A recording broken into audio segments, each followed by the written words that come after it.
kakiku, terang bagi jalanku. Firman-Mu pelita bagi kakiku, terang bagi jalanku.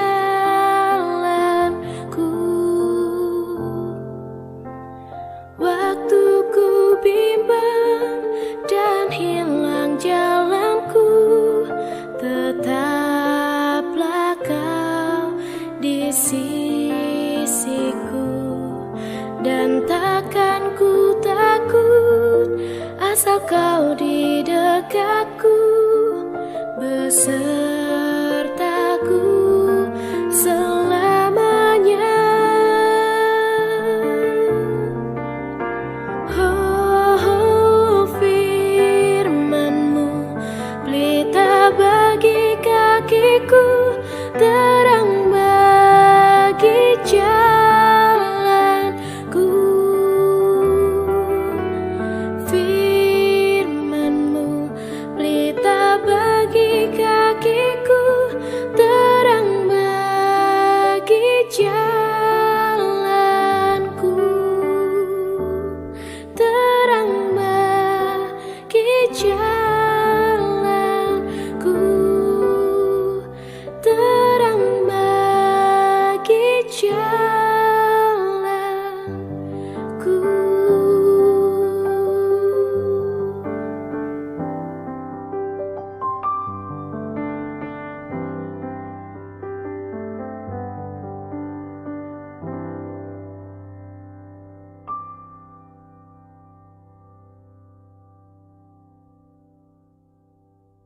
Salam sejahtera, Bapak Ibu sekalian, dan ketemu lagi dalam pertemuan Gokil atau Go Kitab Suci Lingkungan di bulan Februari tahun 2022. Izinkan saya mengucapkan Kungsi Sinian Wan Se Rui. Bapak Ibu sekalian, dalam pertemuan Gokil kali ini kita mengambil bacaan khususnya di bacaan liturgi bulan Februari minggu kedua, di mana di sini adalah khotbah di tempat datar atau khotbah di bukit yang kita kenal, dan materi pertemuan ini akan mengantar kita di mana Yesus, kata-kata Yesus ini sangatlah revolusioner, Bapak Ibu. Kenapa dikatakan revolusioner? Apa yang dikatakan oleh Yesus ternyata berbeda dengan ahli-ahli filsuf. Oleh karena itu, setiap kata-kata dalam ucapan khotbah Yesus ini selalu ada tantangan dan ada dua nada tawaran yang ditampilkan kepada kita, yaitu kita terberkati atau terkutuk, bahagia atau celaka.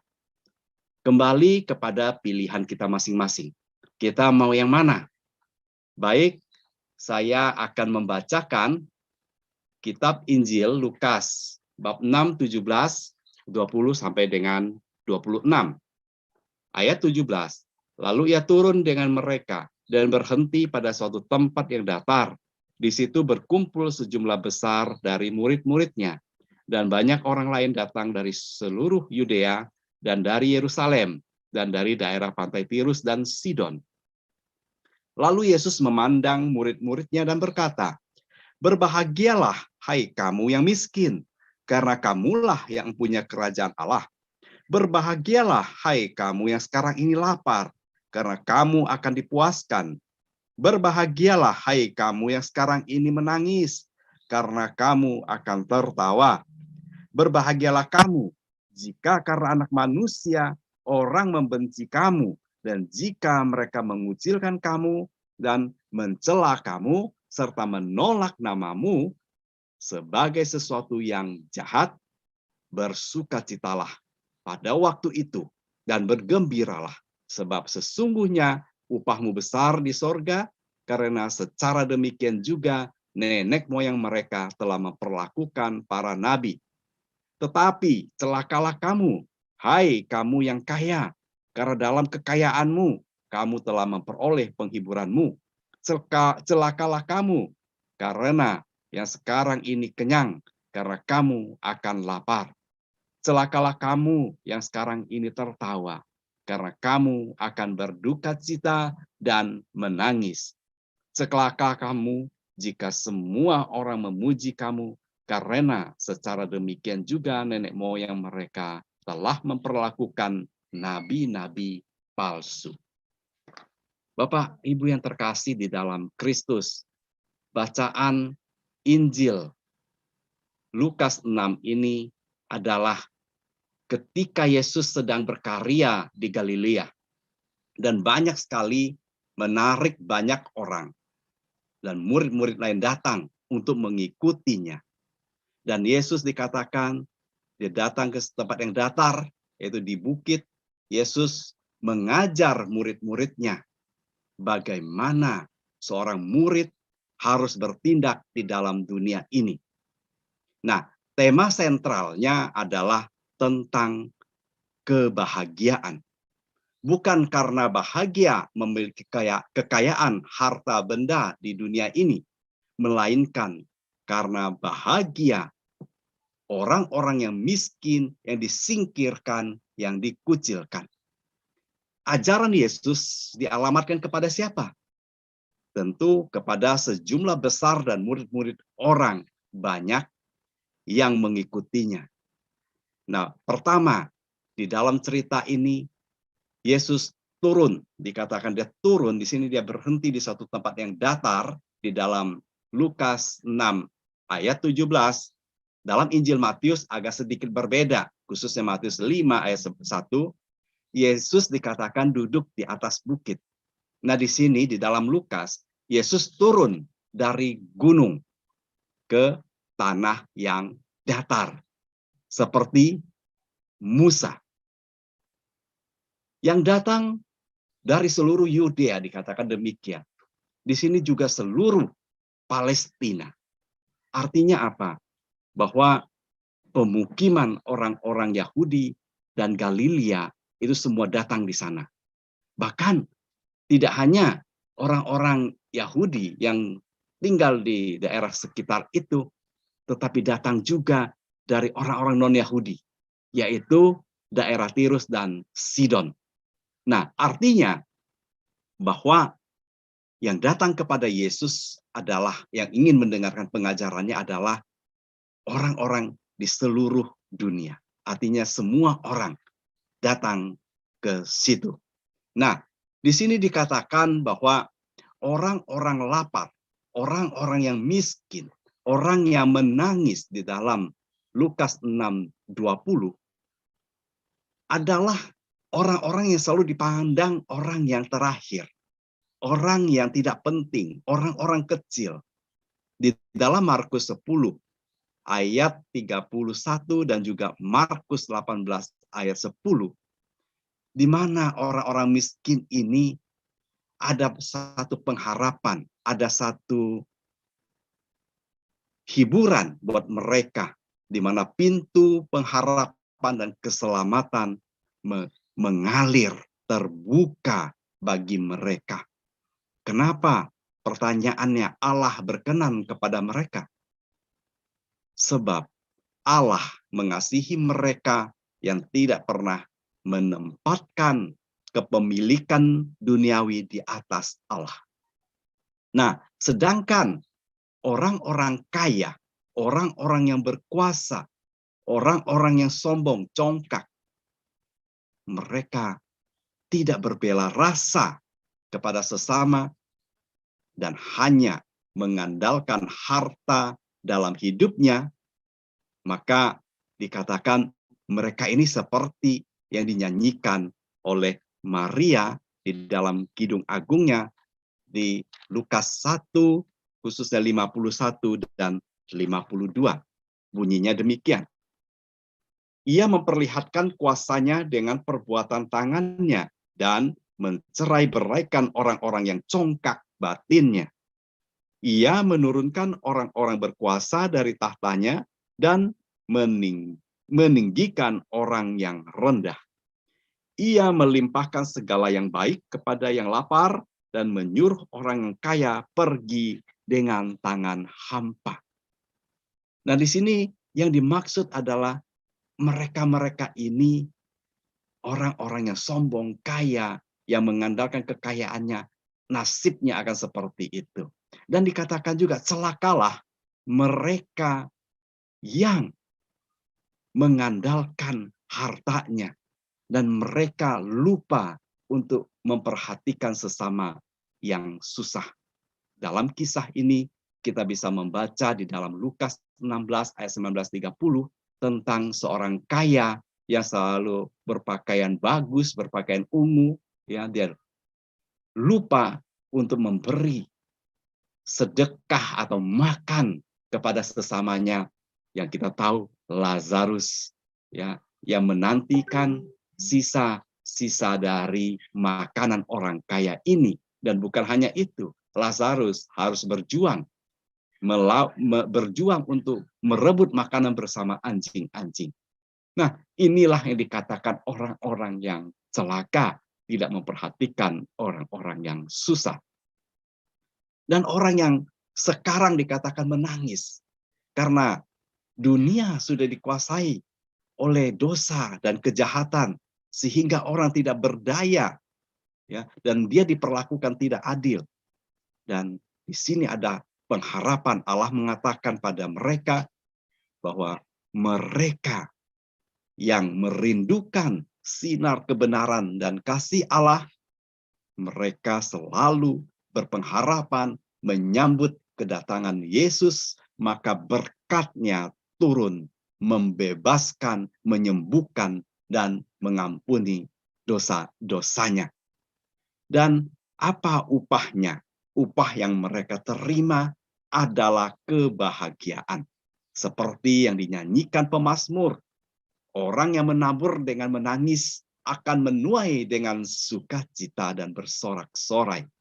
Orang yang mentertawakan saudaranya yang lemah miskin, tak berdaya, di akhir nasibnya akan menuai air mata.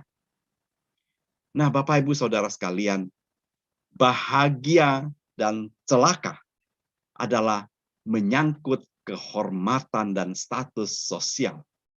Dalam masyarakat, orang selalu bangga dengan status dia, dengan pangkat yang dia miliki. Yesus membalikkan fakta nilai-nilai duniawi tersebut.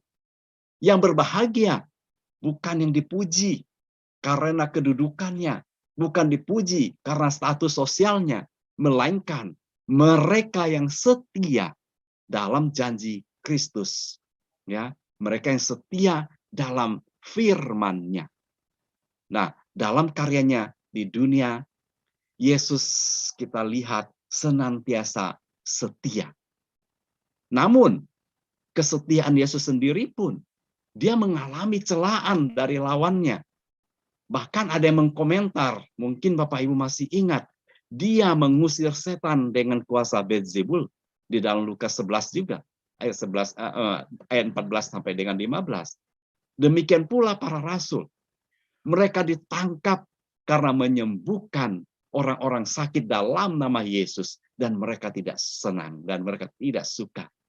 Nah, kita bisa membacanya di Kisah Rasul bab 4 ayat 8 sampai dengan 10. Dan kebahagiaan bagi orang yang menderita tadi. Mereka akan mengalami kebahagiaan dan sukacita yang akan mereka terima. Karena mereka dibenci, karena mereka tidak disukai. Mereka akan seperti Nabi Elia, akan diangkat ke surga sebab mereka dibenarkan dalam Allah. Nah, contoh lain adalah perkataan nabi-nabi kalau kita membaca Perjanjian Lama. Semua tidak pernah digubris, bahkan mereka menganggap itu sebagai angin lalu. Nah, untuk selamanya kita melihat bahwa kitab suci itu menjadi warisan yang saat ini kita terima. Oleh sebab itu, waspadalah. Upah tidak tersedia bagi murid-murid yang hanya mengandalkan penghormatan pada dirinya dan atas statusnya. Seperti yang dilakukan oleh nabi-nabi palsu yang dikatakan dalam Yesaya 30 ayat 10 sampai dengan 11, dan bisa juga kita baca di dalam Yesaya bab 5 ayat 31.